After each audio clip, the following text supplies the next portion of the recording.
I would like to quote something from Honorable former President Ranil Wickremesinghe's recent Al Jazeera speech. Now, I don't understand why he is defending the previous government. Honorable Namal Rajapaksa is here. His father was the defense minister. His father was the president. Now, Honorable Ranil Wickremesinghe, who sat in the opposition at that time, who seemed to be a champion of human rights, has gone on Al Jazeera and defended the government that he himself was opposed to.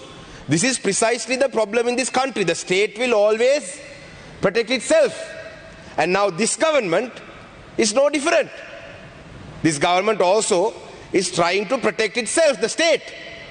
Why I say that is, the former president has said, however, he refuted claims. This is about the hospitals being bombed.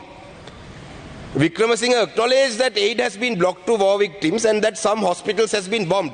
However, he refuted claims that such bombings were part of a systematic strategy, stating there had been occasions where the Air Force had bombed hospitals and action was taken against some, but on a large scale, this thing, I wouldn't say that. Now, this is his response to Al Jazeera's statement on hospitals being bombed. But Honorable Deputy Speaker, I have an article here from the that is from the Human Rights Watch. This article goes on to say, a witness, patients, medical, let me quote this article, patients, medical staff, aid workers and other witnesses have provided Human Rights Watch with information about at least 30 attacks on permanent and makeshift hospitals in combat areas since December 2008. One of the deadliest took place on May 2nd when artillery shell struck Mullivaikal Hospital in the government declared no-fire zone, killing 68 persons and wounding 87. Now I'll table this article because in the interest of time, let me read another paragraph of it. This is something that a aid worker who was there at the Valayan Madam Hospital in the no-fire zone on April 2nd. This is his statement. I was in the hospital. Right after 12:30 p.m., I noticed a Sri Lankan military drone conducting reconnaissance above the hospital. The people in the hospital suspected that an attack was imminent, so they lay down on the ground. Shortly thereafter, we heard a loud explosion in the air, followed by several small explosions on the ground. One of the explosions took place only a couple of meters from me. One of the doctors who was lying just next to me was killed by a shrapnel piece that hit him in the head. 4 or 5 people were killed and more than 30 were wounded in the attack. Now this goes on to say that the number of hospitals that were attacked. A medical worker told Human Rights Watch that when Pudumathalan Hospital came under heavy shelling around midnight on April 20th, he immediately sought cover in a bunker. He described what he saw after he left the shelter early in the morning. Now this is what he saw. The roof of the building was destroyed and tiles had fallen into the room. There were 8 dead bodies in Ward 5 and 5 dead bodies in the admission ward. Now, Honorable Deputy Speaker, I'll table this document. Now there is clear evidence that hospitals were bombed during the last stages of the war. There is clear evidence. In Mullivaikal, it was there. I have more articles that I can table from witnesses. These have been recorded. These have been published. Right? Now, I'll get to that later, but these have been published. Right? That there was a big red cross put on the hospital so that the army can see that that's a hospital. A civilian who later went into the army controlled area has confirmed that from 1 kilometer away that they could see the red cross, rather the red cross flag, that to say it was a hospital. It was bombed. But the President Ranil Wickremesinghe, who wasn't even responsible for that act, is going on Al Jazeera and defending his previous president, the person who's accused of it.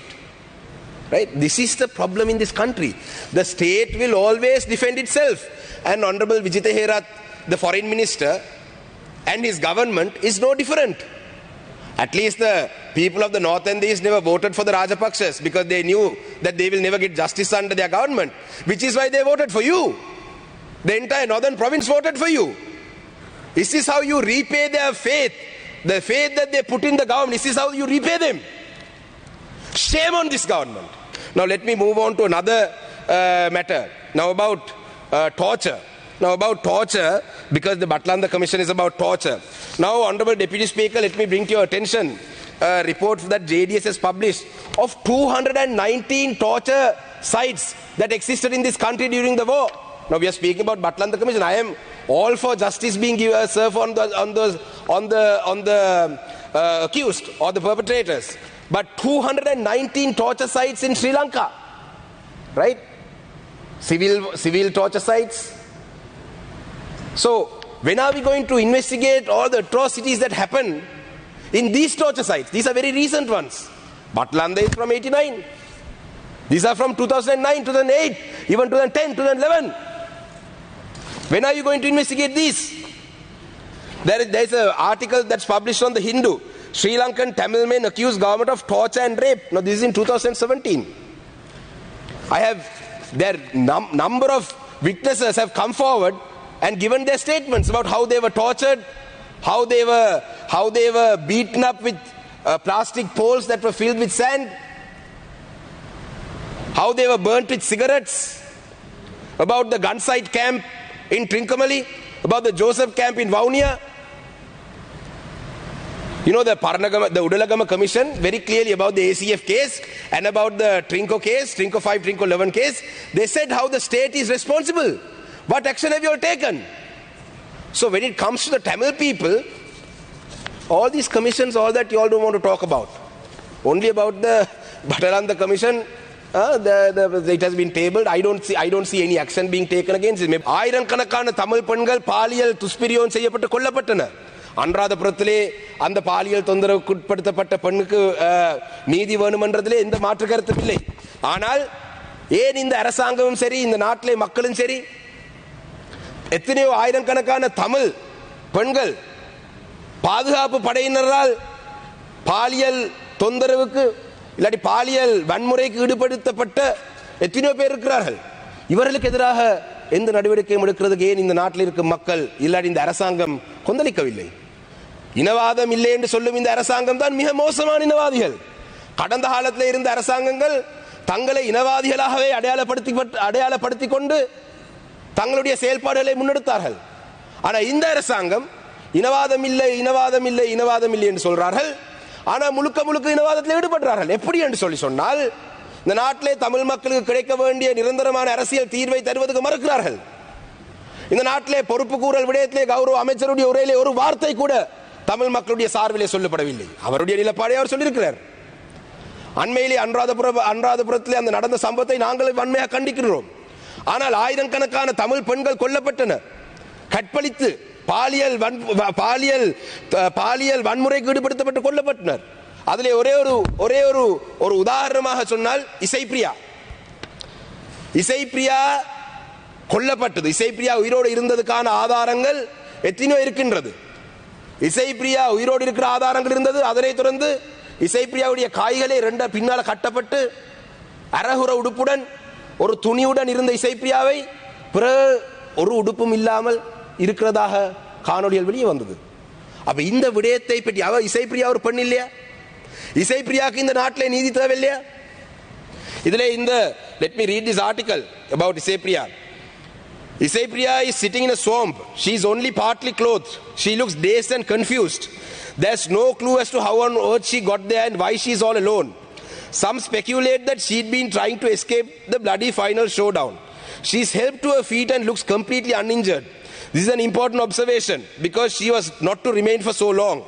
The soldiers think she's the Tamil rebel leader's daughter. She's not, she says. They find a length of white cloth to wrap around her.